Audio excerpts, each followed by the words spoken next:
মানুষ যখন কোনো শক্তি লাভ করে তখন সে নিজেকে বলশালী মনে করে। শক্তি লাভ করলেই তার মধ্যে অহংকার চলে আসে, অভিমান চলে আসে। তার কারণ হলো সে একটা সহজ কথা বুঝতেই পারে না। এই সব যা হচ্ছে সময়ের জন্য হচ্ছে। সময়ের থেকে বেশি বলশালী আর কেউ নেই। এই সময়ের জন্যই রাবণ ভক্তি দ্বারা কৈলাস পর্বত তুলে নিয়েছিলেন। আবার সেই সময়ের জন্যই, সেই কারণেই রাবণকে বধ হতে হলো। তার সাথে সাথে রাক্ষস কুলও ধ্বংস হয়েছিল এবং লঙ্কাও ভস্ম হয়ে গেছিল। দেখতে গেলে জন্ম থেকে মৃত্যু পর্যন্ত এই যে সময়, সেটাই হলো জীবন। কিন্তু তার মধ্যেও যা সময় আসে কোনো কারণেই আসে। সেই সময় আমরা যাপন করে কিছু শিখতে পারি। তাই আজ যে সময় আপনার হাতের কাছে আছে তাকে মুষ্টিবদ্ধ করে রাখুন, তাকে সামলে রাখুন, তাকে সংযত করে রাখুন, অনুভব করুন, তার থেকে কিছু শিখুন, তাকে কোনোভাবেই ব্যর্থ হতে দেবেন না। আর এটা জেনে রাখুন যে ভবিষ্যতে যা কিছু হতে পারে, যা কিছু হতে চলেছে, সেটা না আপনি জানেন আর না তা আপনার বশে রয়েছে। সেই জন্য আজ অহংকার বা অভিমান করে নিজের ভবিষ্যতের ক্ষতি করবেন না, সেই অনর্থক ঘটাবেন না। এটাই হলো সময়ের অর্থ। আসুন আমার সাথে ভালোবেসে বলুন, রাধা রাধা। খুব বড় একটা প্রশ্ন করতে চলেছি। এই সংসারের সব থেকে বেশি সুখী কে? এবার কেউ বলবে সেই ব্যক্তি যিনি সব থেকে বেশি ধনী, যার কাছে সব থেকে বেশি ধন আছে, আভূষণ আছে, স্বর্ণ আছে।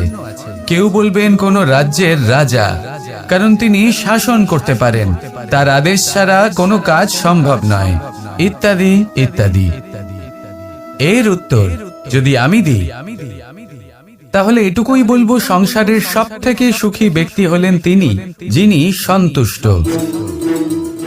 তার কাছে সন্তোষরূপী ধন আছে যা তাকে সুখী রাখে। এবারে এই সন্তুষ্টি সেটা কিভাবে আসে জীবনে? এটা আসে ধৈর্যের কারণে। ধৈর্যের এই অনুভূতি অত্যন্ত শক্তিশালী। এই ধৈর্যই কিন্তু আমাদের ধরিত্রীকে ধরিত্রী মাতা করে তোলে। কারণ ধরিত্রী মাতা ধারণ করেন, সহ্য করেন, ধৈর্য ধরেন এবং নিজের কর্ম করতে থাকেন। সেটা ধৈর্যই ছিল মাতা সীতার মধ্যে, যা রাবণের অন্ত করে দিল। এই ধৈর্যের কারণেই নারায়ণ কুর্ম অবতার ধারণ করেছিলেন, বড় একটা পর্বতকে পৃষ্ঠে ধারণ করেছিলেন এবং সমুদ্র মন্থনকে সম্ভব করেছিলেন। সেই জন্য সর্বপ্রথম মনের মধ্যে ধৈর্যকে নিয়ে আসুন। এই ধৈর্যই আপনাকে সন্তুষ্টির পথে নিয়ে যাবে, আর এই সন্তুষ্টি আপনাকে লোভ, মোহ এবং লালসার পথ থেকে দূরে নিয়ে সুখের পথে নিয়ে যাবে। আর তখন এই মন প্রসন্ন হয়ে বলবে, রাধা রাধা। মানুষ চিরকাল বড় মানুষ হয়ে উঠতে চায়, সবসময় সেই নিয়ে কল্পনা করে। কিন্তু প্রশ্ন হলো এটাই যে মানুষ বড় কখন হতে পারে? যখন সে ধনী হয়ে ওঠে, নাকি যখন তার কাছে সম্মান থাকে, নাকি যখন রূপবান হয় বা অধিক শক্তিশালী হয়? মানুষ বড় মানুষ তখনই হতে পারে যখন বিপদের সময় সে অন্য কোনো মানুষের পাশে এসে দাঁড়ায়। তাই সর্বপ্রথম এইটা শিখুন। হয়তো এই জন্যই হনুমান শ্রীরামের কাছে এতটা বড়, আর হয়তো এই জন্যই বলরাম দাদা আমার কাছে এত বড়।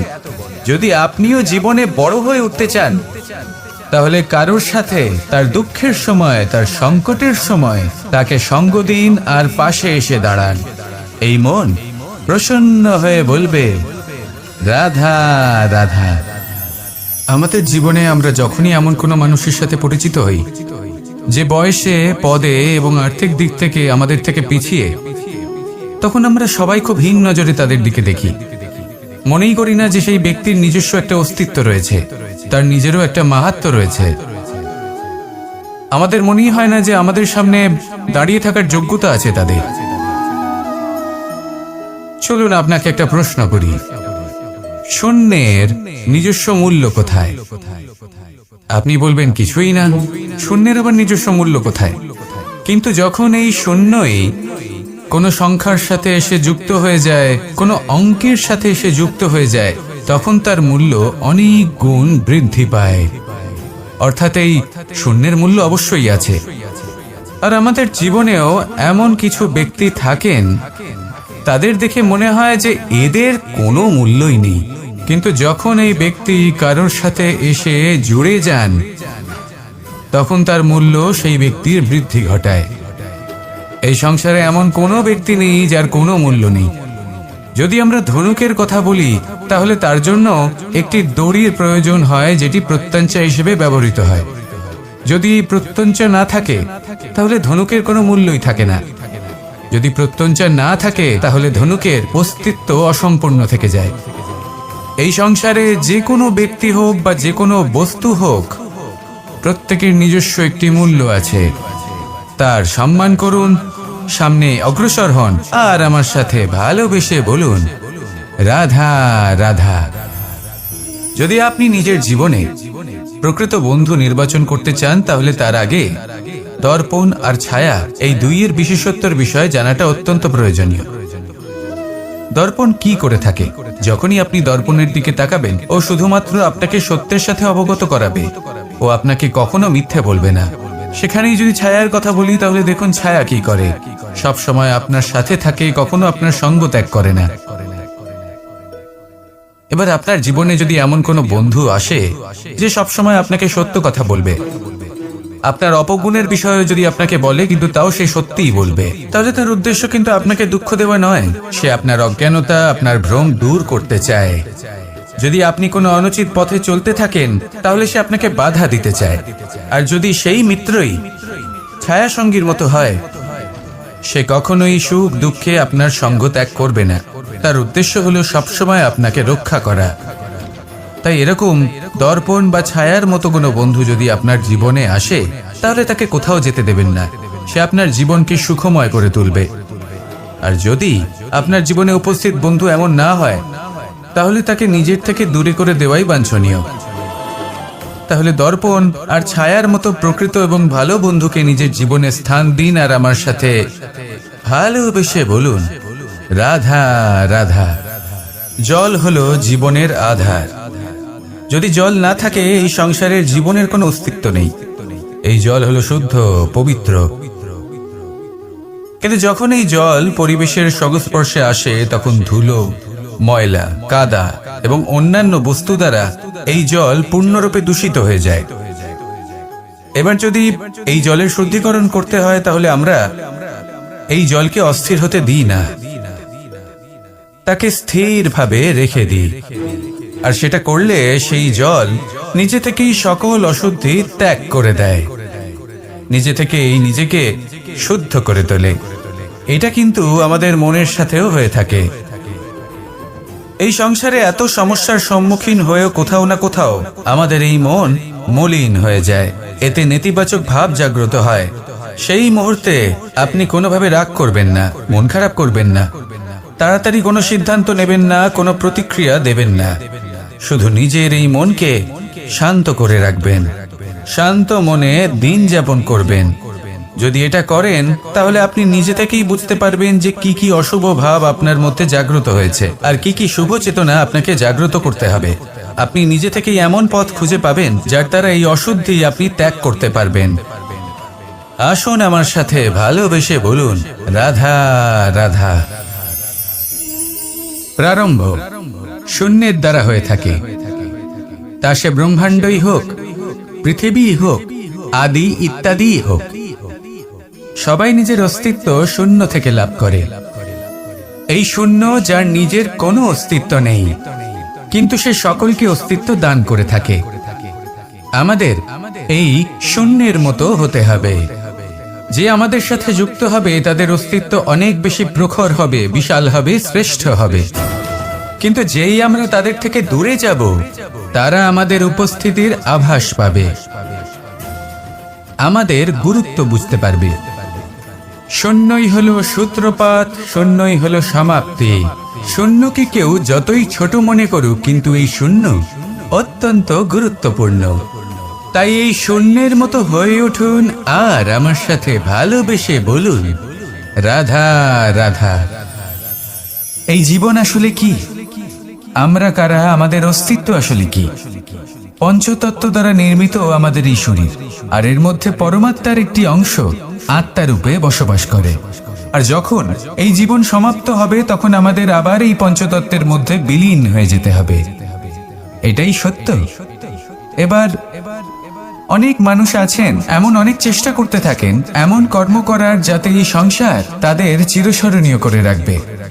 কিন্তু এই জীবন আসলে কি?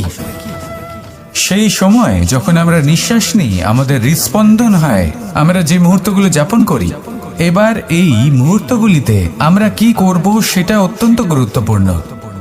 আমরা কি অহংকার করব নাকি পরোপকার করব?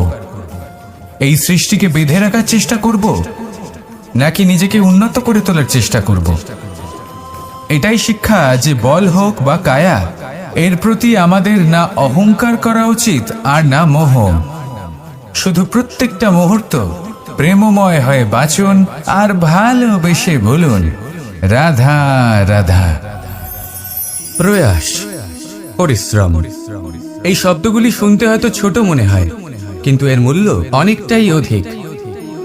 এবার প্রয়াসও কিন্তু দুই ধরনের হয়। একটা প্রয়াস তাই যা আমরা নিজের মন থেকে, অন্তর থেকে সমগ্র শক্তি দিয়ে করার চেষ্টা করি। এবারে এই প্রয়াস প্রচেষ্টার নামান্তর। কিছু প্রয়াস এমনও হয় যেমন দ্রুত ক্রীড়া খেলা। মানুষ বলেন আজ একটু প্রয়াস করি, একটু দ্রুত ক্রীড়া খেলেই দেখি, যদি বিজয়ী হই তবে ভালো ব্যাপার, যদি না হই তবে আর কখনো খেলবো না। এটাও কিন্তু প্রয়াস, কিন্তু এই প্রয়াস পরিশ্রম নয়। পাণ্ডবদের দেখুন, ওনারা যখন পরিশ্রম করেছিলেন তখন খাণ্ডবপ্রস্থকেও ইন্দ্রপ্রস্থ বানিয়েছিলেন। দ্রুত ক্রীড়া খেললেন, সেই মুহূর্তেই ইন্দ্রপ্রস্থ হারিয়ে ফেললেন। পরিশ্রম করলেন, সগৌরবের রাজা হলেন। দ্রুত ক্রীড়া খেললেন, তখন এক মুহূর্তে রাজা থেকে নিঃস্ব হয়ে গেলেন। সারমর্ম এটাই যে দ্রুত ক্রীড়া কখনো কখনো আপনার মিত্র হতে পারে, কখনো সে আপনাকে বিজয়ী করতে পারে, কিন্তু প্রয়াস এবং পরিশ্রম যখন একসাথে মিলিত হয় তখন তা সর্বদাই আপনার সাথে থাকে। প্রয়াস করতে থাকুন, পরিশ্রম করতে থাকুন, আর আমার সাথে ভালোবেসে বলুন রাধা রাধা। আমি এইভাবে প্রত্যেকদিন নিজের সাথে কিছুটা সময় অতিবাহিত করি, সুচিন্তা করি, কারণ আমি এটা মনে করি যে আমার প্রতিদ্বন্দ্বী অন্য কেউ নয় বরং আমি নিজেই। আর আমি চেষ্টা করি যে আমি যেন নিজেকে নিজের থেকে বেশি শ্রেষ্ঠ করে তুলতে পারি। তাই প্রতিদিন আমি আকলন করি নিজের কর্মে, যে কাল আমি কি উচিত করেছি, কি অনুচিত করেছি, যে ভুল আমি করেছি তা আজকে কি করে শুধরে নিতে পারি। যে শ্রেষ্ঠ কর্ম আমি কাল করেছি আজও সেই শ্রেষ্ঠ কর্ম আমাকে করতে হবে। শুধু এই প্রক্রিয়াতেই আমি নিজেকে শ্রেষ্ঠ ব্যক্তি, শ্রেষ্ঠ রাজা, একজন শ্রেষ্ঠ পিতা, পুত্র করে তুলি। এইভাবেই আমি একজন শ্রেষ্ঠ মানুষ হয়ে উঠি। আপনিও এই কথা মনে রাখবেন যে আপনার প্রতিস্পর্ধা অন্য কারোর সাথে নয় বরং নিজের সাথে। তাই নিজের কর্মের আকলন করুন, নিজের মধ্যে যে দোষ আছে তা ত্যাগ করুন, নিজেকে শুধরে ফেলুন। এই মন সব সময় সুপ্রসন্ন থাকবে এবং লক্ষ্য প্রাপ্ত করে বলবে রাধা রাধা। কখনো কোনো পাখিকে দেখেছেন? যখন সে প্রথমবার উঠতে চেষ্টা করে সে বাসা থেকে মাটিতে পড়ে যায়, কিন্তু সে হার মানে না, চেষ্টা করতে থাকে, করতেই থাকে, ডানা ঝাপটাতে থাকে, আর তারপর সে উড়তে শেখে।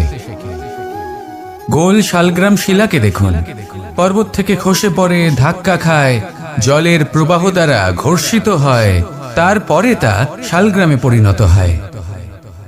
ভেবে দেখুন, যদি কোনো পাখি প্রথমবার উড়তে গিয়ে এটা ভাবে যে না না, যদি আমি পড়ে যাই তবে, আমার যদি আঘাত লাগে তবে, আর যদি ভয়ের কারণে সে শুরুই না করতে পারে, চেষ্টাই না করে, তাহলে কি সে উড়তে শিখবে? কখনোই নয়। এটাই আমাদের শিখতে হবে, প্রারম্ভ করতে হবে। তা অত্যন্ত গুরুত্বপূর্ণ। যখন আমরা কিছু শুরু করি তখন ভয় করে, কিন্তু যদি এটা না করেন জীবনে কখনো সামনে এগোতেই পারবেন না। হতেই পারে প্রারম্ভ করার পরে আপনি পড়ে যাবেন, বারবার নিচে পড়ে যাবেন, কিন্তু যদি নিরন্তর চেষ্টা করতে থাকেন তাহলে একদিন না একদিন আপনি অবশ্যই সফল হবেন। এই শুরু করাটাই সব থেকে বেশি কঠিন। এর দ্বারা ভয়ভীত হবেন না। আসুন আর আমার সাথে ভালোবেসে বলুন, রাধা রাধা। এই সংসারে নির্মাণের বিষয়ে জ্ঞান লাভ করার পূর্বে ধ্বংসের বিজ্ঞান বুঝে নেওয়াও খুব প্রয়োজনীয়। যখনই আমরা ব্যায়াম করি তখন কি হয়? আমাদের পুরনো মাংসপেশি নষ্ট হয়ে যায় এবং সেই মাংসপেশির স্থানে আমরা নতুন মাংসপেশির নির্মাণ করে থাকি। যেমন একটা নতুন ইমারত গড়ে তোলবার পূর্বে পুরাতন ইমারতকে ভঙ্গ করে দিতে হয়, তবেই তো সেই স্থান সজীব হবে, ঠিক কিনা? এবারে জ্ঞান এবং বিজ্ঞান ছাড়াও এমন কিছু আছে যা কিনা অত্যন্ত গুরুত্বপূর্ণ। তা হলো সীমা পার করে যাওয়া। এই যে সীমা, এই যে নিয়ম, তা মানুষের জন্যই বানানো, তাকে নিয়ন্ত্রণ করার জন্য তৈরি করা হয়েছে। এমন অনেক সীমা, এমন অনেক নিয়ম মানুষের জন্য অত্যন্ত মঙ্গলকারী। কিন্তু কিছু এমন সীমা আছে, কিছু এমন নিয়ম আছে যা মানুষের লঙ্ঘন করে যাওয়া অতি আবশ্যক। যতক্ষণ না এই সীমা লঙ্ঘন করছেন, নিজের নতুন অস্তিত্বকে খুঁজেই পাবেন না, সেই স্থানে পৌঁছতেই পারবেন না যেখানে সংসার তাকে চিরস্মরণীয় করে রাখবে। সেই জন্য জীবনে যাই করবেন, সীমা অতিক্রম করে যান। যদি পরিশ্রম করেন তাহলে সীমা অতিক্রম করে পরিশ্রম করুন। যদি লক্ষ্যের দিকে অগ্রসর হন তাহলে সীমা অতিক্রম করে অগ্রসর হন। কোনো সীমারেখা যাতে না থাকে, সেই সর্বোচ্চ স্থান দেখুন এবং অগ্রসর হন। এই সংসারে অগ্রসর হওয়ার জন্য এই সীমারেখা বুঝে নেওয়া এবং তা অতিক্রম করার জ্ঞান লাভ করা প্রয়োজনীয়। আসুন আমার সাথে ভালোবেসে বলুন, রাধা রাধা। জ্যোতিষ একটা বিদ্যা, এ হলো একটা বিজ্ঞান। যে নক্ষত্র দশায় আপনি জন্মগ্রহণ করেছেন, যে স্থানে আপনার জন্ম হয়েছে, এগুলো আপনার জীবনের দিশা স্থির করার ক্ষেত্রে গুরুত্বপূর্ণ ভূমিকা পালন করে। কিন্তু যে রাশিতে আপনি জন্ম নিয়েছেন আর আপনার যা নাম স্থির হয়েছে, সেটা আপনার ভবিষ্যৎ নির্ধারণ করবে তা আবশ্যক নয়। রা দিয়ে রাম এবং রা দিয়ে রাবণ, এই দুজনের রাশি সমান ছিল, কিন্তু একজন নিজের শক্তির দুর্ব্যবহার করলেন। স্বর্ণ লঙ্কার অধিপতি রাবণ, চতুর্দিকে বিজয়ী হওয়া সেই ব্যক্তি নিজের পতনের সম্মুখীন হলেন। শ্রীরাম রাবণকে বধ করলেন। শ্রীরাম, যিনি নিজের কর্ম দ্বারা, নিজের পরিশ্রম দ্বারা ঈশ্বর উপাধি লাভ করেছিলেন, 14 বছরের বনবাস ভোগ করলেন, আর যখন বিপদে পড়লেন তখনও নিজের রাজ্যের সাহায্য নিলেন না। বনের মধ্যে নিজে বানর এবং ভাল্লুকদের নিয়ে একটি সেনাবাহিনী গড়ে তুললেন এবং রাবণকে তার কুকর্মের শাস্তি দিলেন। তাই সর্বদা এটা মনে রাখবেন, আপনার খ্যাতি, আপনার ভবিষ্যৎ আপনার কর্ম নির্ধারণ করে, আপনার রাশি নয়। তাই সবসময় শ্রেষ্ঠ কর্ম করুন আর আমার সাথে ভালোবেসে বলুন, রাধা রাধা। প্রজাপতি দেখেছেন কি সুন্দর হয়, তাই না? এই প্রজাপতি, ওদের দিকে তাকালে নিজের অজান্তেই নিজের মুখে হাসি ফুটে ওঠে। কিন্তু এই প্রজাপতি জন্ম থেকেই এমন দেখতে হয় না। জন্ম থেকে এদের কাছে ডানা থাকে না, এরা উড়তেও পারে না। যখন একটি প্রজাপতি জন্ম নেয় তখন প্রথমে ডিম অবস্থায় থাকে সে। আস্তে আস্তে সেই কবচ সে ভেঙে ফেলে, খুব পরিশ্রম করতে হয় তাকে। তারপর কীটের আকার ধারণ করে সে চলতে থাকে, অনেক কষ্ট সহ্য করতে হয়, অনেক পরিশ্রম করতে হয়। তারপর তার রূপ বদলে যায়, তারপরে তার ডানা গজায়, তারপরে সে উড়তে পারে। এই নিরন্তর পরিশ্রমই সাফল্যের মূল মন্ত্র হয়। কখনো কখনো প্রতিভাও কম পড়ে যায় যদি নিরন্তর পরিশ্রম না করা হয়, যদি সমর্পণের ভাব মনে না থাকে, দৃঢ় নিষ্ঠা না থাকে। আর কখনো কখনো সেই ব্যক্তি যার মধ্যে বিশেষ প্রতিভা থাকে না, সেই ব্যক্তি নিরন্তর পরিশ্রম করে, নিজের মনে সমর্পণের বোধ জাগিয়ে তোলে, দৃঢ় নিষ্ঠার সাথে কর্ম করে আর সাফল্য লাভ করে। সেই জন্য আপনি জীবনে যেখানেই পৌঁছে যান না কেন, নিরন্তর পরিশ্রম করতে থাকুন, তবেই আপনার ভবিষ্যৎ রঙিন প্রজাপতির মতন গগনচুম্বী হবে। তবেই এই সংসার আপনাকে দেখবে এবং নিজের অজান্তেই এই সংসার নিজের মুখে হাসি ফুটিয়ে তুলবে। এবং এই সংসার আমার সাথে ভালোবেসে বলবে, রাধা রাধা। আপনি কখনো কাউকে পর্বতে আরোহণ করতে দেখেছেন? বা আপনি কখনো নিজে কোনো পর্বতে আরোহণ করেছেন? করে থাকলে আপনি এই বিষয়ে অবশ্যই জানবেন যে যখন আমরা শিখরের দিকে এগোই, ওপরের দিকে এগিয়ে চলি, তখন আমাদের একটু ঝুঁকে পথ চলতে হয়, তখনই আমরা সেই পর্বত আরোহণ করতে পারি। কিন্তু যে ব্যক্তি নিচের দিকে ফিরে আসছেন, তিনি কিন্তু ঝুঁকে চলেন না, তিনি দৃঢ়ভাবে সোজা হয়ে নিচে নামেন। এই ভারসাম্য বজায় রাখার এই খেলাতে সংসারের একটা সার লুকিয়ে রয়েছে। যদি আপনিও জীবনে উঁচুতে উঠতে চান, শিখরে পৌঁছতে চান, তাহলে আপনাকেও নত হয়ে বিনম্র হয়ে সামনে এগোতে হবে। সেখানে যদি আপনি বুক চিতিয়ে উদ্ধতভাবে অহংকার বোধ নিয়ে চলতে থাকেন, সেখান থেকেই আপনাকে নিচে নামতে হবে। কোনো ব্যক্তি তার বিনম্র স্বভাব দেখেই বোঝা যায় যে সেই ব্যক্তি সাফল্যের শিখর দেশে আরোহণ করছে নাকি নিচে তথা খাদের দিকে যাত্রা করছে। তাই সবসময় বিনম্র থাকুন, শ্রেষ্ঠ কর্ম করুন, পরিশ্রম করুন, আর আমার সাথে ভালোবেসে বলুন, রাধা রাধা। কর্ণ, সূর্যপুত্র কর্ণ,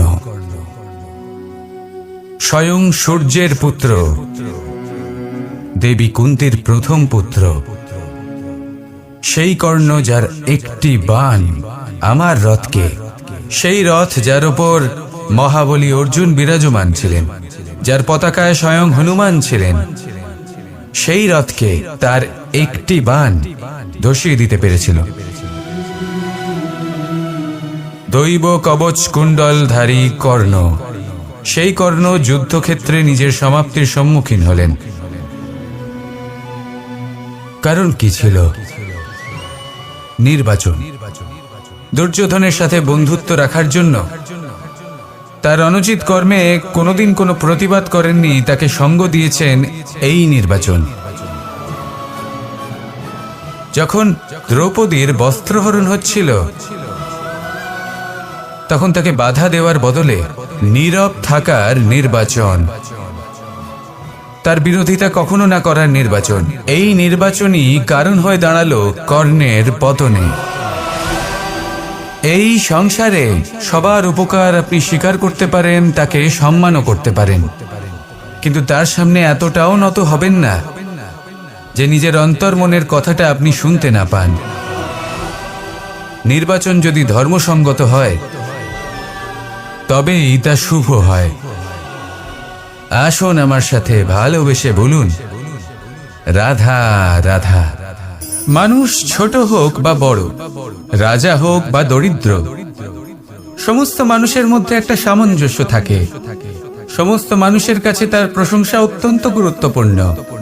সে খুবই প্রসন্ন হয় যদি আপনি তার প্রশংসা করেন, কিন্তু আপনি যদি তাকে এটা বলেন যে এটা তোমার ভুল ছিল, তোমার কিছু খামতি ছিল, তখন সেটা সে মানতে রাজিই থাকে না। সব মানুষ এটা শুনতে পছন্দ করে যে সে যেটা করেছে সেটাই সর্বোত্তম। এবার আমি আপনাকে একটা কথা বলি, এই হলো নিন্দা, এই হলো প্রশংসা, আর এই হলো সত্য, যা সবার থেকে উচ্চস্থানীয়। সেই জন্য মানুষ আয়না দেখে। আয়না তাকে তার সৌন্দর্য দেখায় না, তাকে দেখায় যা সত্য, যাতে মানুষ আরো সুন্দর হওয়ার চেষ্টা করতে থাকে। তাই আয়না অত্যন্ত গুরুত্বপূর্ণ সত্যকে জানার জন্য। জীবনে নিন্দুকের মাহাত্ম্য প্রশংসকের মাহাত্ম্যের থেকে অনেক বেশি। কেন? কারণ তারা আপনাকে আপনার খামতি দেখায়, আপনার ভুলগুলো বুঝিয়ে দেয়, আপনাকে একটা সুযোগ দেয় নিজেকে শুধরে নিতে, নিজেকে আরো শ্রেষ্ঠ করে তুলতে, যা প্রশংসক করতে পারে না। তাই জীবনে যদি কখনো নিন্দা করা হয়, তাকে ভালোবেসে গ্রহণ করুন, ধন্যাত্মক রূপে গ্রহণ করুন। যদি নিজেকে কোনো শিক্ষা দেওয়া সম্ভব হয়, তাহলে অবশ্যই দিন। দেখবেন মন প্রসন্ন হয়ে বলবে, রাধা রাধা। জীবনে কখনো সাফল্য আসে, আবার কখনো অসফলতা, কখনো আশা পাওয়া যায়, কখনো নিরাশা, কখনো জয় লাভ করি, আবার কখনো পরাজয়। এর পেছনের কারণটা জানা অত্যন্ত প্রয়োজনীয়। যদি আমি পরাজয়ের কথা বলি, যখনই আমরা পরাজয় লাভ করি আমরা ভাবতে থাকি যে এমন কেন হলো। আমাদের শত্রু কি বেশি শক্তিশালী ছিল, নাকি আমাদের নীতিতে কোনো খামতি ছিল? এই সমস্ত কারণের পেছনে খুব বড় একটা কারণ থাকে, আর সেই কারণ আমাদের অন্তরে সুপ্ত থাকে। ধরে নিন একটা পথ, তাতে আপনি চলছেন। সেই পথ কাঁটায় পরিপূর্ণ, কিন্তু আপনি পাদুকা পরে রয়েছেন আর আপনি হেঁটে সামনে এগিয়ে যান। এবার এমন একটা পথ এলো যা পুষ্পে ঢাকা, আর আপনি পাদুকা পরে রয়েছেন, কিন্তু আপনার পাদুকাতে একটা পাথর আটকে গেল। তখন দু পা হাঁটাও খুব কঠিন হয়ে পড়ে। এই সংসারের যে কোনো শক্তি আপনাকে পরাস্ত করার পূর্বে আপনি জানেন কি আপনাকে পরাস্ত করতে পারে? আপনার অন্তরের দুর্বলতা, আপনার অন্তরের সেই সুপ্ত শত্রু। আর সেই জন্য ইতিবাচক মনোভাব গুরুত্বপূর্ণ হয়ে পড়ে। ভালো মানুষদের সাথে থাকুন, সৎসঙ্গে থাকুন, বন্ধুত্ব করুন, ভালোবাসুন। এই ভালোবাসা এত শক্তিশালী এক অস্ত্র যাকে ব্রহ্মাস্ত্র পরাস্ত করতে পারে না। এই সমস্যারূপী পাথর কিছুই নয়। আসুন আমার সাথে ভালোবেসে বলুন, রাধা রাধা। মানুষের দুটো রূপ রয়েছে। এক, আমাদের এই মুখ যা শুধুই চোখে দেখা যায়, আর দ্বিতীয় আমাদের এই মন যা শুধুমাত্র অন্তরাত্মা দ্বারা দেখা যায়। এবার আমাদের এই মুখ তা ঈশ্বর সকলকেই আগে থেকেই প্রদান করেছেন, কিন্তু এই মন কেমন হবে তা আমাদের জীবনের অনুভূতি এবং আমাদের জীবনের লক্ষ্য এগুলি সুনিশ্চিত করে। অর্থাৎ নেত্র দিয়ে দেখা যায় আমাদের এই মুখ, তা শুধুই এই কারণে প্রয়োজন যাতে সংসার আমাদের দেখতে পায়, আমাদের চিনতে পারে। কিন্তু যদি এই সংসারে আপনি প্রকৃত অর্থে মান সম্মান লাভ করতে চান, তাহলে নিজের অন্তরাত্মাকে আপনাকে বিকশিত করতেই হবে। দেখুন, কথায় আছে এই যে অসুর, তা শারীরিকভাবে উপস্থিত নয়, তা মনের মধ্যে থাকে। যদি এই মন থেকে অসুরকে বের করে দেওয়া যায়, তাহলে শরীরে তা উপস্থিত থাকবেই না। তাই মনকে শুদ্ধ করুন আর আমার সাথে ভালোবেসে বলুন, রাধা রাধা। মানুষ যখনই একে অপরের সামনে নিজেদের হৃদয়ের ভাবনা প্রকাশ করে, তখন এক অত্যন্ত প্রভাবশালী মাধ্যম তারা ব্যবহার করে, যাকে ভাষা বলা হয়। এবার আমি দেখেছি যে একজন মানুষ অনেকগুলো ভাষাতেই নিপুণ। আমি এটাও দেখেছি যে মানুষ অনেকগুলো ভাষায় কথা বলে, কখনো কখনো অনেক ভাষা মিলিত করে তার প্রয়োগ করে, উচিত প্রকারে তাকে ব্যবহার করে না, না সেটাকে সম্মান করে, আর না ভাষাকে শুদ্ধ রাখে। আর এটা হলো অনুচিত। যদি ভাষাকে শুদ্ধ রাখেন, তাহলে ভাষা আপনার চরিত্রকে শুদ্ধ রাখবে, তা আপনার একাগ্রতা বাড়িয়ে তুলবে। এই প্রত্যেক ধ্বনিকে অনুভব করে যদি আপনি শব্দের উচ্চারণ করেন, ভাষাকে প্রয়োগ করেন, তাহলে আপনিও আনন্দ পাবেন, আর যিনি শুনছেন সেই ব্যক্তির কানেও মধুর শব্দ বাজবে। তাই মনে রাখবেন, যে ব্যক্তি ভাষার পবিত্রতাকে সম্মান করে, তাকে সংসারও সম্মান করে। ভাষাকে শুদ্ধ এবং পবিত্র রাখুন, তাহলে ভাষা আপনার চরিত্রকেও শুদ্ধ এবং পবিত্র রাখবে। আর এই মন সুপ্রসন্ন হয়ে বলবে, রাধা রাধা। এ হলো রামায়ণের সময়কালের কথা। সেতু নির্মাণ করার কাজ চলছিল। সমস্ত বানর সেনা এই কাজে নিযুক্ত হয়েছিলেন। বড় বড় পাথর তুলে নিয়ে এই বানর সেনা সমুদ্রে ফেলছিলেন। এই কাজ চলছিল। এমন সময় ছোট্ট একটা কাঠবিড়ালি এলো। ছোট ছোট মাটির ডেলা হাতে নিয়ে সাগরের কাছে যাচ্ছিল, আর বড় বড় পাথরের পাশে রেখে দিচ্ছিল, যথাসম্ভব সেখানে রেখে আসছিল। সারা দিন ধরে সে এই পরিশ্রম করেই যাচ্ছিল। এবার শ্রীরাম তার এই কাজ দেখতে পেলেন। সেই ছোট্ট কাঠবিড়ালিটিকে নিজের হাতে তুলে নিলেন এবং অত্যন্ত ভালোবেসে তার পিঠে হাত বুলিয়ে দিলেন। কথায় আছে যে কাঠবিড়ালির পিঠে যে দাগ আছে, সেই 3টি দাগ এসেছে শ্রীরামচন্দ্রের 3 আঙুলের থেকে। যে কাজ আপনি করছেন তাতে সমস্ত শক্তি প্রয়োগ করুন, যতটা আপনার সামর্থ্য রয়েছে, যতটা আপনার প্রতিভা রয়েছে, সম্পূর্ণভাবে উৎসর্গ করে দিন। ঠিক এমনভাবে কর্ম করুন। সেই কাঠবিড়ালি কিন্তু তাই করেছিল। সেই জন্য শ্রীরামের সাথে সেও সেই কাহিনীতে অমর হয়ে গেছিল। সম্পূর্ণ শক্তি প্রয়োগ করুন, সম্পূর্ণ সামর্থ্যের সাথে কর্ম করুন, কারণ এটাই হলো শ্রেষ্ঠ পথ কোনো কর্ম করার। আসুন আমার সাথে ভালোবেসে বলুন, রাধা রাধা। এই সংসারে যখন সাফল্যের পথে আপনি অগ্রসর হবেন, তখন আপনার পরিশ্রম, একাগ্রতা, সাহসের সাথে সাথে সমাজের মানসিকতাও সহ্য করতে হবে। প্রত্যেক ব্যক্তি কিছু না কিছু ভাবেন, কিছু না কিছু বলেন। কিছু মানুষ এমন আছেন যারা ভাববেন যে আপনি কিছুই করতে পারবেন না। তারা আপনার নিন্দা করবেন, আর এই নিন্দার কথা ভেবেই আমরা ভয়ভীত হয়ে পড়ি। সেই কারণে নিজেদের আশা, নিজেদের বিশ্বাস হারিয়ে ফেলি। এবার যদি সেই নিন্দার ভয়ে আমরা লক্ষ্যচ্যুত হই, তাহলে সেটা অনুচিত। সেই জন্য জীবনে শুধু পরিশ্রম করতে থাকুন, সামনে এগোতে থাকুন। যেই দিন আপনি আপনার লক্ষ্য লাভ করবেন, সেই প্রত্যেক ব্যক্তি যারা নিন্দা করছিলেন তাদের দৃষ্টি আপনা থেকেই পাল্টে যাবে, ঠিক কিনা? এই সংসারকে যা প্রাণ চায় তাই বলতে দিন। যদি আপনি কারোর কথা শুনতে চান, তাহলে নিজের অন্তরের কথা শুনুন। সেটাই আপনাকে উচিত পথে নিয়ে যাবে। সামনে অগ্রসর হতে থাকুন, পরিশ্রম করুন। এমন একটা দিন আসবে যেদিন এই নিন্দুক ব্যক্তিরা আপনার লক্ষ্য প্রাপ্তির উদাহরণ সবাইকে দেবে। আসুন আমার সাথে ভালোবেসে বলুন, রাধা রাধা। মানুষ সুখী জীবনযাপনের প্রতি এতটাই অভ্যস্ত হয়ে পড়ে যে একটা ছোট্ট সমস্যা এলেই সে সবার থেকে সাহায্য চাইতে শুরু করে দেয়। সে সাহায্য লাভও করে এবং সেই সংকট থেকে সে বেরিয়েও আসে। কিন্তু এই সাহায্য কিছু মুহূর্তের, আর কিছু মুহূর্তের হলো এই দুঃখ। এই দুই মুহূর্তের সাহায্যের জন্য আজীবন আপনি তার কাছে ঋণী হয়ে থাকেন।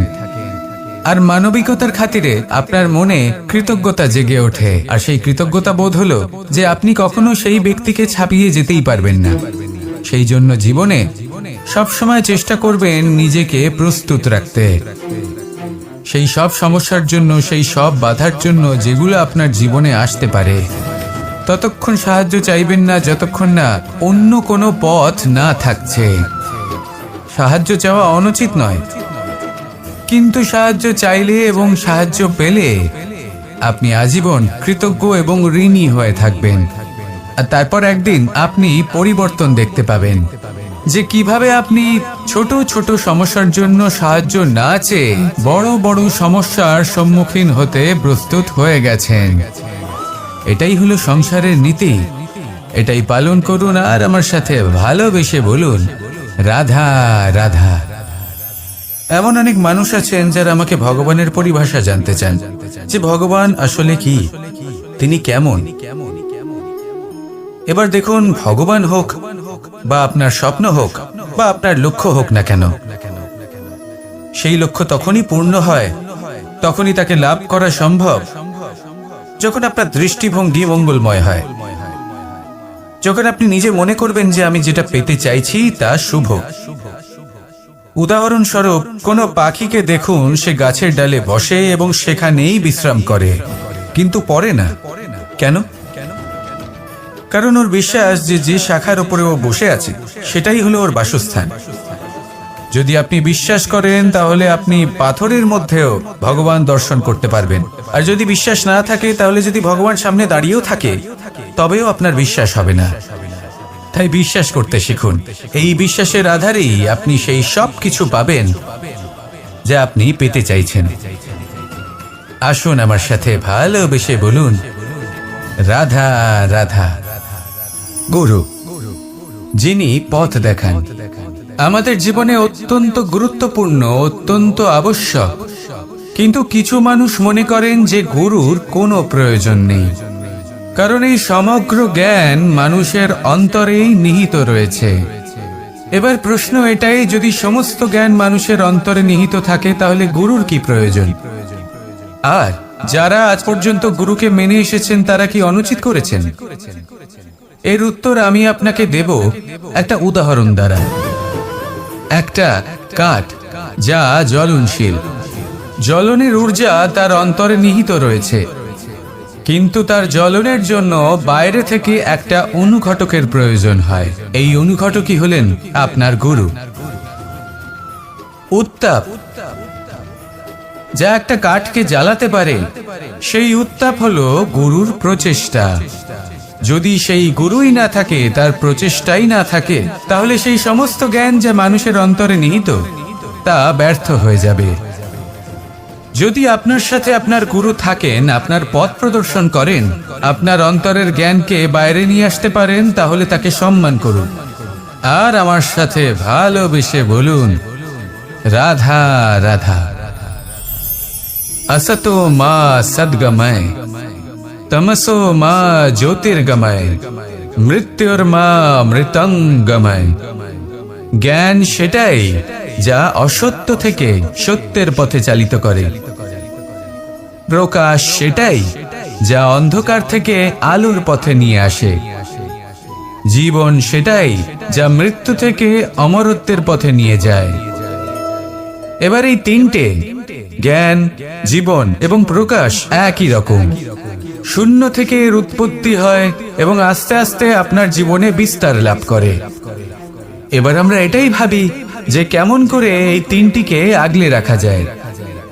এর উত্তর হলো, এদের আগলে রাখার প্রয়োজনই নেই, ভাগ করে দিতে হবে। কোনো বৃক্ষকেই দেখে নিন, একটি বৃক্ষ অনেক বছর ধরে বেঁচে থাকে। কেন? কারণ সে ভাগ করে দিতে জানে। সে নিজের বীজ ছড়িয়ে দেয়, এই ধরিত্রীতে দেয়, সেই বীজ যা অঙ্কুরিত হয়ে এক নতুন বৃক্ষকে জন্ম দেয়। শুধু ছড়িয়ে দিয়ে একটি বৃক্ষ জীবন দান করতে পারে। যদি কোনো ব্যক্তি জ্ঞান ছড়াতে শিখে যান, যদি প্রকাশ, আলোর কিরণ ছড়িয়ে দিতে শিখে যায়, কোনো ব্যক্তি তার জীবনের সুখ ছড়িয়ে দিতে শিখে যান, তাহলে তিনি মৃত্যুর পরও মৃত হন না। এই ভাগ করে দেওয়ার সুখটাই কিছুটা আলাদা। এই সুখ অনুভব করুন আর আমার সাথে ভালোবেসে বলুন, রাধা রাধা। আপনি কখনো কোনো সরোবরের দিকে তাকান, যার জল হলো শান্ত, স্থির। আপনি স্পষ্ট দেখতে পাবেন সেই সরোবরের তলদেশে কি রয়েছে। তাতে সাঁতরে বেড়াচ্ছে সুন্দর মাছ, চকচকে কিছু পাথর, স্বর্ণরূপী বালি, সবই আপনি দেখতে পাবেন। কিন্তু যখনই আপনি একটা ছোট্ট পাথর তুলে সেই জলে ছুঁড়ে ফেলবেন, তখন সেই জল বিচলিত হবে আর সেই স্পষ্টতা ন্যূনতম হয়ে যাবে। তারপর কিছুই স্পষ্টভাবে দেখা যাবে না। এই ঘটনা মানুষের সাথেও ঘটে। মানুষ যদি বিচলিত হয়ে পড়ে, তখন সে বুঝতে পারে না যে বর্তমানে কি হয়ে চলেছে আর ভবিষ্যতে কি করা উচিত। কিন্তু সেই মানুষ যদি শান্ত থাকেন, স্থির থাকেন, ধন্যাত্মক থাকেন, তাহলে নিশ্চিত রূপেই বুঝতে পারবেন যে বর্তমানে কি করতে হবে আর ভবিষ্যতে কি করতে হবে। তাই নিজের মধ্যে সেই স্থিরতা আনুন, সেই ধৈর্য ধরুন, নিজেকে শান্ত রাখুন আর সবার মধ্যে ভালোবাসা ছড়িয়ে দিন। এই মন প্রসন্ন হয়ে বলবে, রাধা রাধা। সম্পর্ক এ হলো এক বন্ধন যা আমাদের এক সূত্রে বেঁধে রাখে। কিন্তু এমন কিছু ব্যক্তি থাকেন যারা এই সম্পর্কের বিষয়ে নিজস্ব একটা ধারণা করে ফেলেন যে সম্পর্ক এরকম হওয়া উচিত, সম্পর্ক সেরকম হওয়া উচিত। আমি এই সম্পর্কের জন্য কত কিছু করেছি এই ব্যাখ্যা করতে থাকেন আর তার বদলে অনেক কিছু প্রত্যাশাও করেন। কিন্তু সত্য হলো এটাই যে সব সম্পর্ক একরকমের হয় না, কিন্তু প্রত্যেক সম্পর্কের একটা বিশেষত্ব থাকে। যেমন চোখ আর নাকের এই সম্পর্ককেই দেখুন। চোখের সব থেকে কাছে কে আছে? নাক আছে। কিন্তু এই চোখ দিয়ে এই নাককে আমরা দেখতেই পাই না। তবে কি ধরে নেব এই সম্পর্কের কোনো মূল্য নেই? এমনও নয়। ঠিক এইভাবে যদি কোনো ব্যক্তি তার আবেগ আপনার কাছে ব্যক্ত করতে না পারে বা প্রকট করতে না পারে বা আপনাকে বোঝাতে না পারে, তাহলে তার মানে এটা নয় যে তার সাথে আপনার সম্পর্কের তিক্ততা রয়েছে। এমনটা কখনোই নয়। শুধু চোখ আর নাকের এই সম্পর্কের মতোই হলো আমাদের জীবনে আমাদের আপনজনের সাথে সম্পর্ক। যদি কারোর ব্যবহার আপনার প্রতি অনুচিত হয়, বা যদি কেউ অনুপস্থিত থেকে থাকে, বা কেউ যদি আপনাকে বুঝতে না পারেন, তাহলে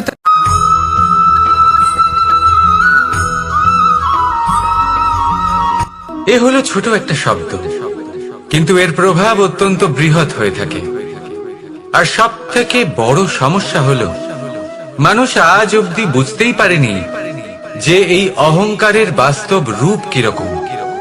কেউ একে গর্বের নাম দেন, কেউ একে আত্মসম্মানের নাম দিয়ে থাকেন, এবং কোথাও একটা এমন সময় চলে আসে যখন সময় এই অহংকারকে ভেঙে খান খান করে দেয়।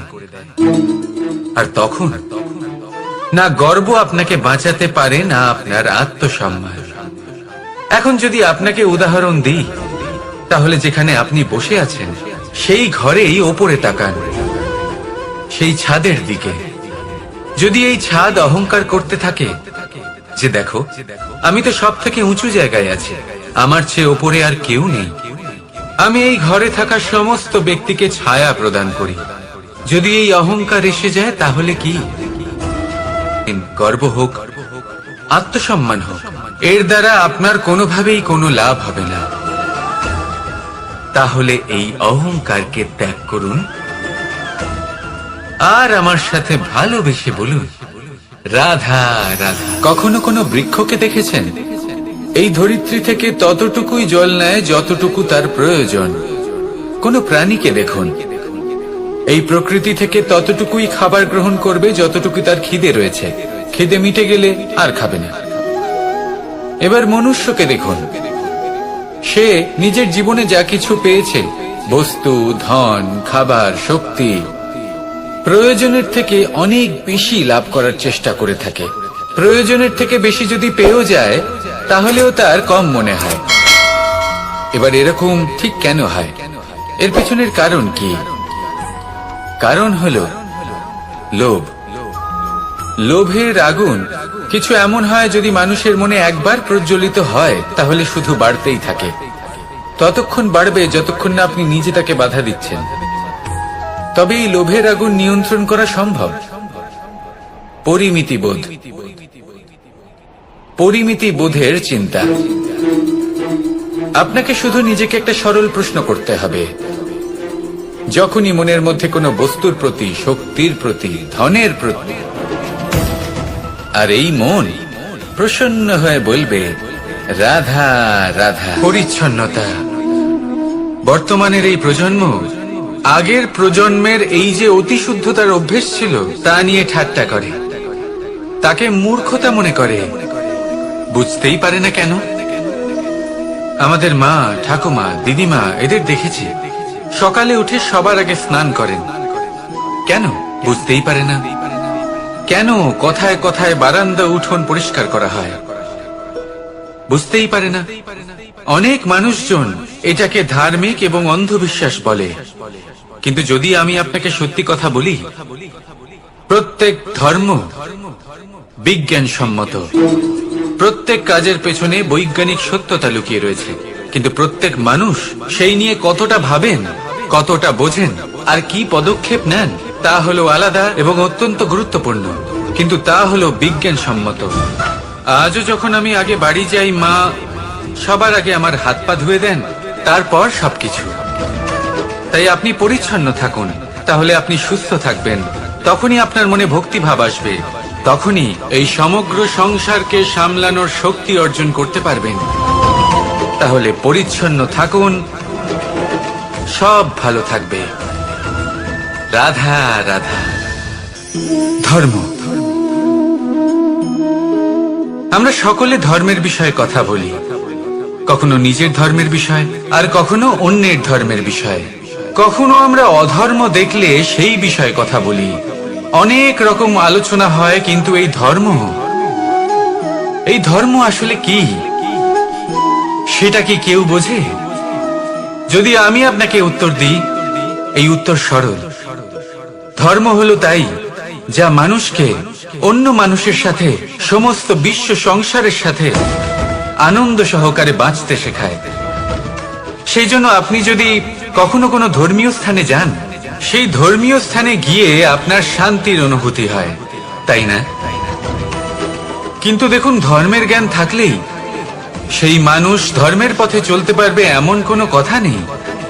অনেক সময় সম্পর্কে যখন সংঘর্ষ বেড়ে যায়, তখন ইচ্ছের জন্ম হয়, ক্রোধের জন্ম হয়, অহংকারের জন্ম হয়, আর তারপর বিনাশ হয়ে যায় এই ধর্মের। সেই জন্য দ্বিতীয় সব থেকে গুরুত্বপূর্ণ গুণ যা আমার সারথীর মধ্যে থাকা উচিত, তা হলো ধর্মবীর হওয়া। এবার দেখতে হবে সেটা এই যে কে হবে সেই ব্যক্তি যিনি এই স্বয়ম্বরে নিজের ধর্মে অটল থাকবেন। কারণ সেই ব্যক্তি এই সংসার থেকে সরে এসে ধর্মের পুনঃস্থাপনের এই মহাকার্যে আমার সারথি হতে পারবেন। তাহলে আসুন আমার সাথে ভালোবেসে বলুন, রাধা রাধা।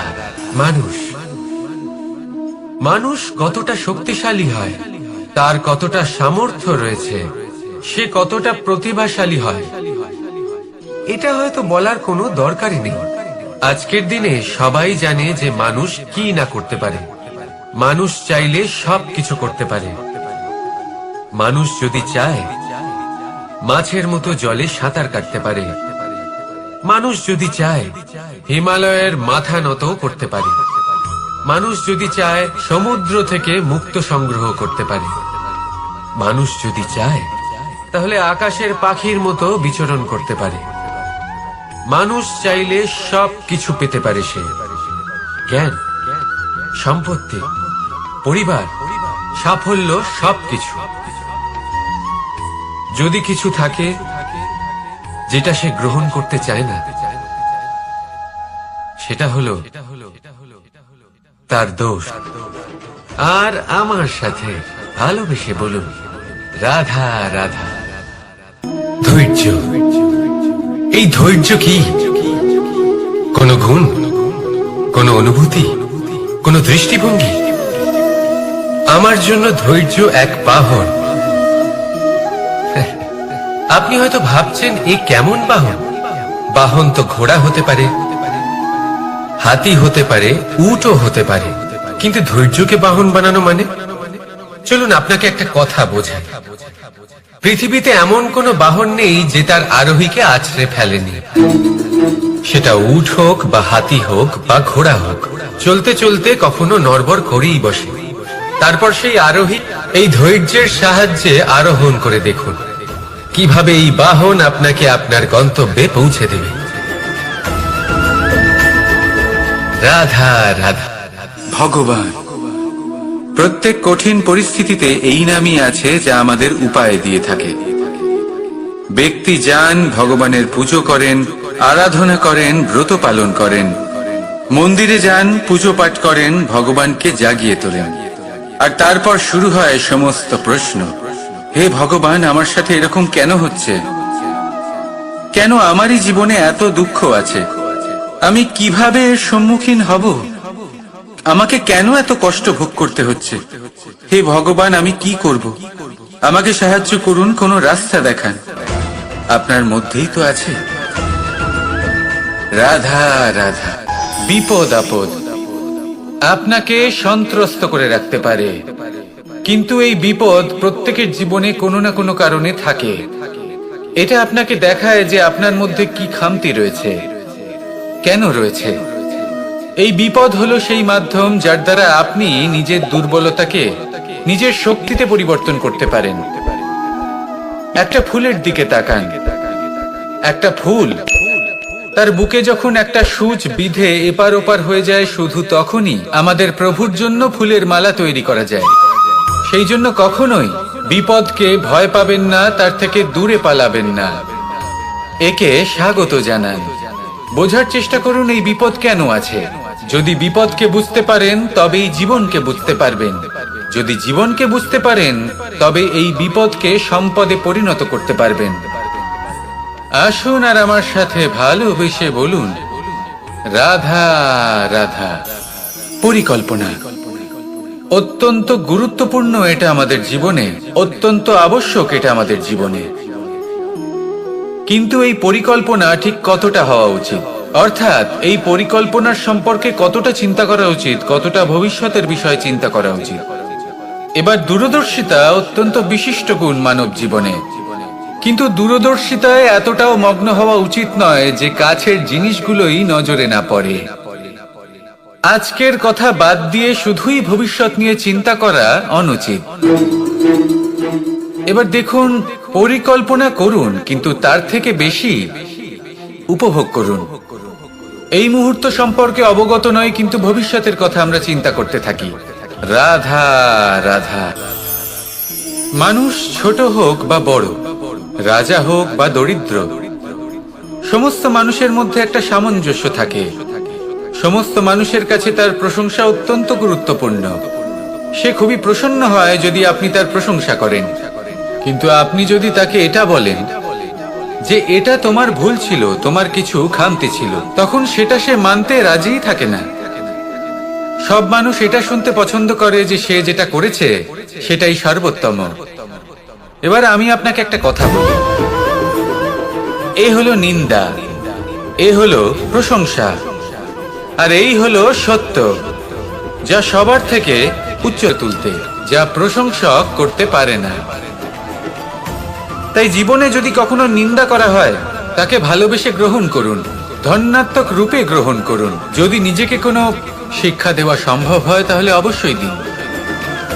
দেখবেন মন প্রসন্ন হয়ে বলবে রাধা রাধা। আকাঙ্ক্ষা কখন লোভে পরিণত হয়ে যায় তা কেউ বলতে পারে না। এবার তার পরিণাম কি হতে পারে তাও আমরা কেউ জানি না। আজ আমি আপনাকে বলছি, কোনো ব্যক্তি সব থেকে বেশি ক্ষতির সম্মুখীন তখনই হয় যখন সে এটা মনে করে যে সে সব থেকে বেশি সুরক্ষিত স্থানে রয়েছে। সে ভাবে যে সে সেখানে সুরক্ষিত রয়েছে।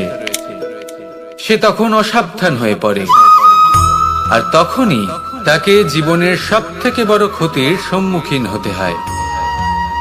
নিঃস্ব হয়ে যাওয়ার পরিস্থিতি কোনো মানুষের জীবনে তখনই আসে যখন তার কাছে প্রচুর সম্পত্তি থাকে এবং সে তার থেকেও অনেক বেশি সম্পত্তি অর্জন করতে চায়। সেই অনেক বেশি সম্পত্তি অর্জন করার চেষ্টায় সে এমন কিছু করে বসে যার ফলে তাকে সমস্ত সম্পত্তি হারাতে হতে পারে।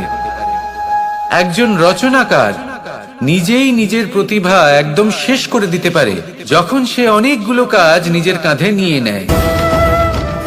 একটা গুরুত্বপূর্ণ কথা সবসময় মনে রাখবেন, আজ আপনি যেখানেই থাকুন না কেন, যেমনই যে কোনো স্থানেই থাকুন না কেন, এর পেছনে আপনার আকাঙ্ক্ষার একটা বিশাল ভূমিকা রয়েছে। কিন্তু মনে রাখবেন, আপনাকে শিখতে হবে যে কখন আর কিভাবে নিজের উচ্চাকাঙ্ক্ষাগুলিকে লাগাম পরাতে হবে, কারণ এটা অত্যন্ত আবশ্যক। তাই আসুন আর আমার সাথে ভালোবেসে বলুন রাধা রাধা। মানুষ কতটা বিচিত্র হতে পারে, সব সময় স্বপ্ন দেখতে থাকে যে কাল আমি এটা করব, কাল আমি ওটা শুরু করব, কাল আমি ওটা সম্পন্ন করব। এই যে কাল শব্দটা, এই কাল অত্যন্ত বিচিত্র এক শব্দ। আমরা সব সময় এটাকে আসতে দেখতে পাই, কিন্তু এটা আসাতে বর্তমানে পরিণত হয়। আবার আজ নতুন কাল দেখতে পাই, তার জন্য অপেক্ষা করি, যখন সেটা সামনে আসে বর্তমানে পরিণত হয়। এই কাল সব সময় একটা মিথ্যে সান্ত্বনা দেয় যে সে আসছে, কিন্তু সে কখনোই আসে না। যেটা আপনার হাতে রয়েছে তা হলো আজ, বর্তমান। তাই যা করার আছে, যা সম্পন্ন করতে চান, যা শুরু করতে চান, আজ করুন, বর্তমানে করুন। কারণ আজ আপনি যা করবেন সেটাই আপনার ভবিষ্যৎ নির্ধারিত করবে। ভবিষ্যতের বিষয় ভাবতে থাকলে ভবিষ্যৎ সুন্দর হবে না। আজ কর্ম করতে হবে। তাই আজ বর্তমানে জীবনযাপন করুন, কর্ম করুন, আর আমার সাথে ভালোবেসে বলুন রাধা রাধা। সৌন্দর্য। মানুষ নিজের সৌন্দর্যের বিষয়ে কতটা ভাবে, চায় যে সে সব থেকে বেশি রূপবান হবে, সব থেকে বেশি সুন্দর হবে। কিন্তু সৌন্দর্যের পরিভাষা কি তা কি সে জানে? কোনো মাকে জিজ্ঞেস করুন, ওনার জন্য সৌন্দর্যের পরিভাষা ওনার সন্তান। কোনো ভক্তকে জিজ্ঞেস করুন, ওনার জন্য সৌন্দর্যের পরিভাষা ওনার ভগবান। শ্রীরামকে জিজ্ঞেস করুন। ওনার জন্য সৌন্দর্যের পরিভাষা হলো হনুমান।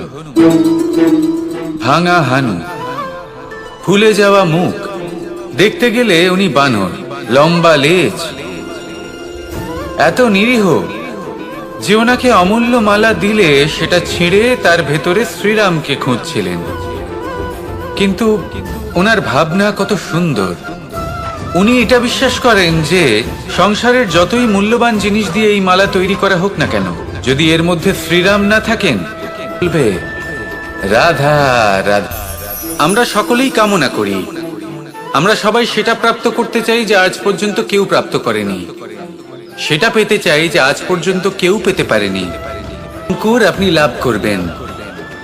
আসুন আর আমার সাথে ভালোবেসে বলুন রাধা রাধা।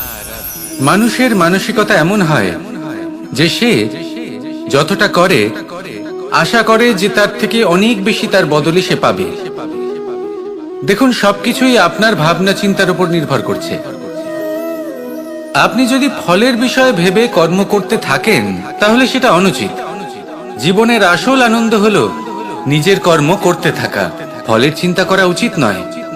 যদি আপনি এরকম ভাবেন যে আমি এতটা করছি, আমার এতটা পাওয়া উচিত, সেই ভাবনা অনুচিত। যদি আপনি সেবার মানসিকতা নিয়ে কর্ম করতে থাকেন, কর্মচক্রে প্রবাহিত হন, যদি আপনি এমন ভাবনা রাখেন যে আমি এতটা পাচ্ছি তাই এর থেকে অনেক বেশি আমি কর্ম করব, তাহলে নিশ্চিত রূপে আপনি যতটা করছেন তার থেকে অনেক বেশি আপনি পাবেন, আপনার আশার থেকে অনেক বেশি আপনি পাবেন। শুধু জীবনে অনেক বেশি কাজ করতে থাকুন, ফলের চিন্তা করবেন না। আর মনে রাখবেন, এই ভাবনাই সব থেকে বড় বীজ।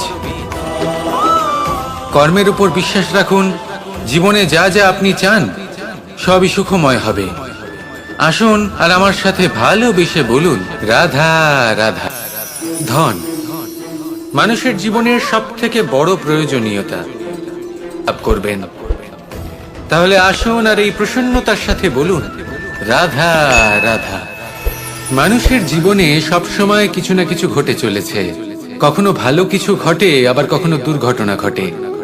এবার যখনই কোনো দুর্ঘটনা ঘটে, মানুষ ঈশ্বরের কাছে প্রার্থনা করে যে হে ঈশ্বর, আমাকে রক্ষা করুন, এই বিপদ থেকে আমাকে উদ্ধার করুন। বা সে সেই সমস্ত দোষ চাপিয়ে দেয় নিজের প্রারব্ধ, নিজের ভাগ্যের ওপর। কিন্তু যদি আপনি গভীরভাবে ভাবেন, তাহলে প্রত্যেক দুর্ঘটনা, বাধা এবং বিপদ আপনার জীবনে শুধু একটাই উদ্দেশ্য নিয়ে আসে, আপনাকে আরো যোগ্য করে তোলার জন্য। যদি আপনাদের একটা উদাহরণ দিই, বর্ষার ঋতুতে যখন প্রচন্ড মাত্রায় বৃষ্টি পড়ে, ছাদ থেকে জল পড়তে থাকে, তখন আপনি নিশ্চিত করে নেন মনে করবেন নাকি ঈশ্বরের সংকেত মনে করবেন যিনি আপনাকে আরো শ্রেষ্ঠ করে তুলতে চান। সিদ্ধান্ত আপনারই। আসুন আর আমার সাথে ভালোবেসে বলুন রাধা রাধা। সংসারে দুই ধরনের পথ হয়, উচিত পথ আর অনুচিত পথ। একটা শুভর দিকে নিয়ে যায় আর একটা অশুভর দিকে নিয়ে যায়। অনেক সময় অজ্ঞানতাবশত জীবনে আমরা সেই পথ নির্বাচন করে নিই যা আসলে অনুচিত। তারপর নিজেকে আশ্বস্ত করে ফেলি যে এই পথেই চলতে হবে, এখান থেকে ফেরার পথ নেই। কিন্তু যদি সত্যি বলি, তাহলে এটা শুধুই আপনার ভ্রম। আপনার মধ্যে শুধুমাত্র একটু দৃঢ়তার অভাব আছে, তা জাগ্রত করুন আর বাড়িয়ে তুলুন।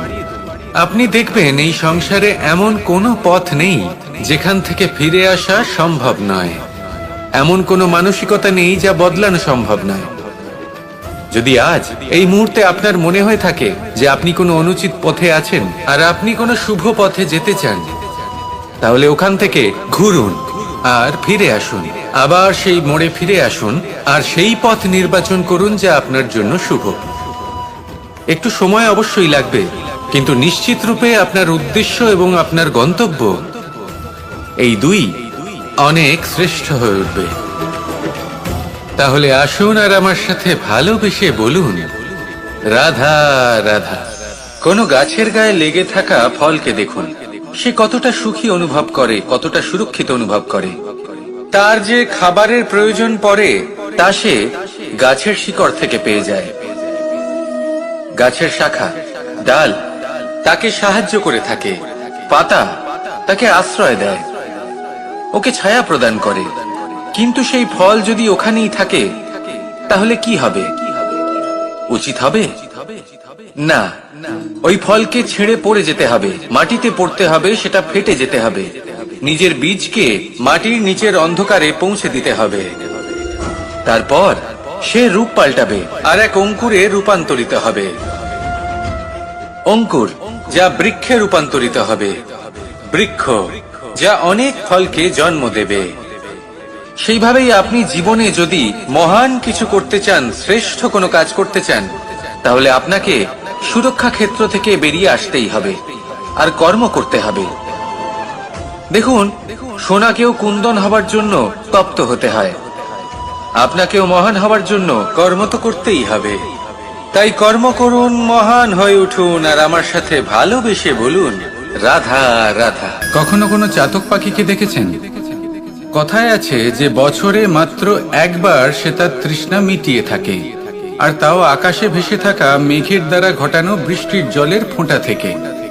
আর কোথাও থেকে সে তার তৃষ্ণা পূরণ করে না।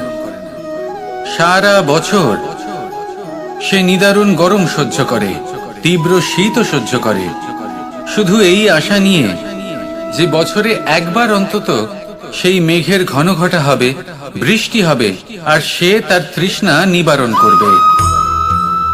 এটা আসলে কি? এটা আসলে বিশ্বাস। সেই বিশ্বাস যে বছরে একবার সেই মেঘ আসবে তৃষ্ণা নিবারণ করতে। যেমন দেখুন, একটা সূর্যমুখী ফুল সারা রাত অন্ধকারের সাথে যুদ্ধ করে, কারণ তার বিশ্বাস যে ভোরবেলায় সূর্য তাকে অবশ্যই দর্শন দেবেন। সেটাও বিশ্বাস ছিল যার উপর ভরসা করে মনু একটা নৌকা নিয়ে বেরিয়ে পড়েছিলেন এবং সমস্ত সৃষ্টিকে প্রলয়ের হাত থেকে বাঁচিয়েছিলেন। সেটাও ছিল ভালোবাসার প্রতি বিশ্বাস। তাহলে আপনি প্রসন্নই থাকবেন, আর মন সুপ্রসন্ন হয়েই বলবে, রাধা রাধা।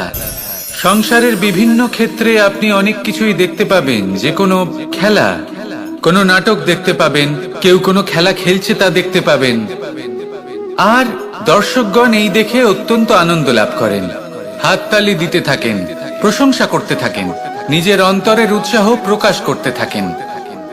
কি দেখে করেন? সেই সমস্ত খেলোয়াড়দের দেখে করেন যারা এই খেলাটা খেলছে, তাই না? কিন্তু অনেক সময় সেই খেলোয়াড়রা সেই খেলার আনন্দ উপভোগ করতে পারেন না, কারণ ওনারা চাপা পড়ে যান তাদের কামনার চাপে। জয় লাভ করার কামনা, প্রথম স্থান লাভ করার ইচ্ছে, প্রতিযোগিতায় সব থেকে এগিয়ে থাকার ইচ্ছে তাদেরকে এই খেলা উপভোগ করতেই দেয় না। সেই জন্য কখনো কখনো এই খেলোয়াড়দের থেকে অনেক বেশি আনন্দ উপভোগ করেন দর্শকগণ, যেখানে এই খেলাটা কিন্তু খেলছেন খেলোয়াড়রাই। আমি এটা বলছি না যে এই ইচ্ছে, এই আকাঙ্ক্ষা অনুচিত না, কিন্তু তার সাথে সেই খেলা, সেই কর্মের আনন্দ উপভোগ করাও অত্যন্ত গুরুত্বপূর্ণ। তাই সেটাও। আর এই মন, আপনি তো জানেন, এই মন প্রসন্ন হয়ে বলবে, রাধা রাধা। ব্যায়াম, এই শব্দ আমরা সকলে শুনেছি, আর এটা সারা জীবন আমাদের সাথেই থাকে কোনো না কোনো রূপে। যখন আমরা জন্মগ্রহণ করি, চলতে শিখি, প্রথমে আমরা হামাগুড়ি দিয়ে চলি, পরে চলতে চেষ্টা করি কিন্তু পড়ে যাই। তখন আমাদের বাড়ির গুরুজনেরা আমাদের আটকান না, ওনারা মনে করেন এইভাবেই আমাদের সন্তান চলতে শিখবে, এইভাবেই তার পা আরো মজবুত হবে, যা অত্যন্ত গুরুত্বপূর্ণ। এইবার জীবনকালে যতই আমরা এগোতে থাকি, এই ব্যায়াম বিভিন্ন রূপে আমাদের সাথেই থাকে। কিন্তু আপনি কি জানেন যে এই ব্যায়ামের তাৎপর্য আসলে কি? আপনি কি জানেন এই ব্যায়ামের মর্ম আসলে কি? যখনই আমরা এই ব্যায়াম করি, আমাদের শরীরের মাংসপেশি ক্ষয় হয়। প্রথমে তা ক্ষয় হয়, তারপর আবার তা নির্মিত হয়, আরো শ্রেষ্ঠ, আরো শক্তিশালী মাংসপেশি আমরা লাভ করি। অর্থাৎ এই ব্যায়াম হলো সৃজনের বিজ্ঞান। এই ব্যায়াম আমাদের জন্য অত্যন্ত আবশ্যক। সেই জন্য জীবনে যখনই কোনো কিছু নষ্ট হয়ে যায়, চলে যায়, তখন হতাশ হয়ে পড়বেন না, তাকে পুনর্নির্মাণ করার চেষ্টা করবেন। আর এই শিক্ষা আমরা লাভ করি পাখিদের থেকে। যখনই বর্ষা হয়, ঝড় আসে, যখন পাখির বাসা ভেঙে চুরমার হয়ে যায়, তারা হার মেনে নেয় না। সে আবার অল্প অল্প করে সব খুঁজে একত্রিত করে আবার নিজের বাসা বানিয়ে তোলে। পুনরায় এক জীবনকে জন্ম দেয়, এক নতুন পরিবারকে জন্ম দেয়। তাই মনে রাখবেন, জীবনে এইভাবেই যদি আপনি নির্মাণ করতে চান, সৃজন করতে চান, তাহলে সেই নির্মাণের জন্য ভাঙনের অভিজ্ঞতা থাকা অত্যন্ত আবশ্যক। ভগ্ন বস্তুকেও সম্মান করা অত্যন্ত আবশ্যক। এই আচরণ মনে নিয়ে আসুন।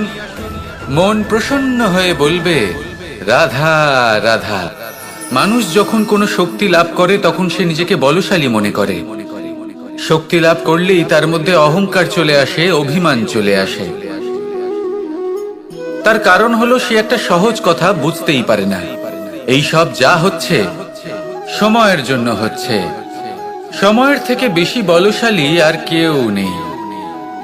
এই সময়ের জন্যই রাবণ ভক্তি দ্বারা কৈলাস পর্বত তুলে নিয়েছিলেন। আবার সেই সময়ের জন্যই, সেই কারণেই রাবণকে বধ হতে হলো। তার সাথে সাথে রাক্ষস কুলও ধ্বংস হয়েছিল এবং লঙ্কাও ভস্ম হয়ে গেছিল। দেখতে গেলে জন্ম থেকে মৃত্যু পর্যন্ত এই যে সময়, সেটাই হলো জীবন। কিন্তু তার মধ্যেও যা সময় আসে কোনো কারণেই আসে।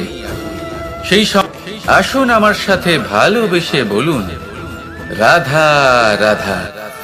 কথায় আছে, যখন আপনি যুদ্ধক্ষেত্রে দাঁড়িয়ে তখন শত্রুকে পিঠ দেখিয়ে পালিয়ে যাওয়া বা পিছু হটে যাওয়া অত্যন্ত অনুচিত যুদ্ধনীতি হয়। কথায় আছে যে শ্রেষ্ঠ যুদ্ধ নীতি হলো সেটাই যেখানে আপনি অস্ত্র হাতে নিয়ে এগিয়ে যান, সাহসের সাথে যুদ্ধ করে শত্রুকে পরাস্ত করে ফিরে আসেন। আর সেটাই আমি করেছিলাম। তখন মহাভারত রচনা হয়েছিল, কারণ তখন ধর্ম রক্ষা করা আবশ্যক ছিল।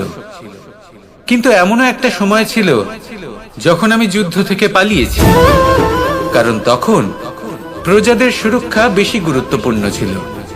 আমার গায়ে যুদ্ধ বিমুখ হবার কলঙ্ক লাগিয়েছিল। কিন্তু ঠিক আছে, আমি সেটাই করেছিলাম যেটা প্রয়োজনীয় ছিল। শ্রীরামও লঙ্কা গিয়ে রাবণকে হত্যা করার পূর্বে 4 মাস ধরে অপেক্ষা করেছিলেন। অপেক্ষায় ছিলেন কবে সেই সেতু সম্পন্ন হবে। তারপরে গিয়ে রাবণকে পরাস্ত করলেন, তাকে বধ করলেন। জীবনে কখনো কখনো থেমে যাওয়া বা পিছু হটে যাওয়া কার্যকর হতে পারে।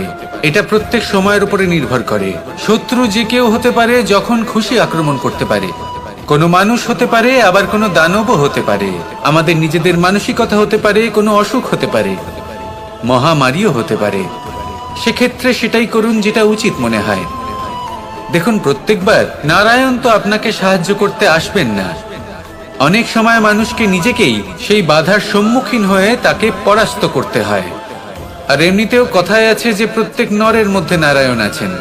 তাই অন্তরের নারায়ণকে জাগ্রত করুন, আর যা সমস্যা আছে তাকে সমাপ্ত করে ফেলুন।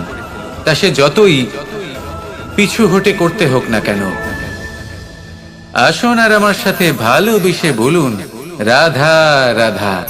গুরু, যিনি পথ দেখান, আমাদের জীবনে অত্যন্ত গুরুত্বপূর্ণ, অত্যন্ত আবশ্যক। কিন্তু কিছু মানুষ মনে করেন যে গুরুর কোনো প্রয়োজন নেই, কারণ এই সমগ্র জ্ঞান মানুষের অন্তরেই নিহিত রয়েছে। এবার প্রশ্ন এটাই, যদি সমস্ত জ্ঞান মানুষের অন্তরে নিহিত থাকে তাহলে গুরুর কি প্রয়োজন? আর যারা আজ পর্যন্ত গুরুকে মেনে এসেছেন তারা কি অনুচিত করেছেন? এর উত্তর আমি আপনাকে দেব একটা উদাহরণ দ্বারা। একটা কাঠ যা জ্বলনশীল, জ্বলনের ঊর্জা তার অন্তরে নিহিত রয়েছে, কিন্তু তার জ্বলনের জন্য বাইরে থেকে একটা অনুঘটকের প্রয়োজন হয়। এই অনুঘটকই হলেন আপনার গুরু। উত্তাপ যা একটা কাঠকে জ্বালাতে পারে, সেই উত্তাপ হলো গুরুর প্রচেষ্টা। যদি সেই গুরুই না থাকে, তার প্রচেষ্টাই না থাকে, তাহলে সেই সমস্ত জ্ঞান যা মানুষের অন্তরে নিহিত তা ব্যর্থ হয়ে যাবে। যদি আপনার সাথে আপনার গুরু থাকেন, আপনার পথ প্রদর্শন করেন, আপনার অন্তরের জ্ঞানকে বাইরে নিয়ে আসতে পারেন, তাহলে তাকে সম্মান করুন। আর আমার সাথে ভালোবেসে বলুন, রাধা রাধা। মানুষ সত্যের সাথে অবগত হবার জন্য ব্যাকুল হয়ে থাকে, চিরকাল চেষ্টা করতে থাকে।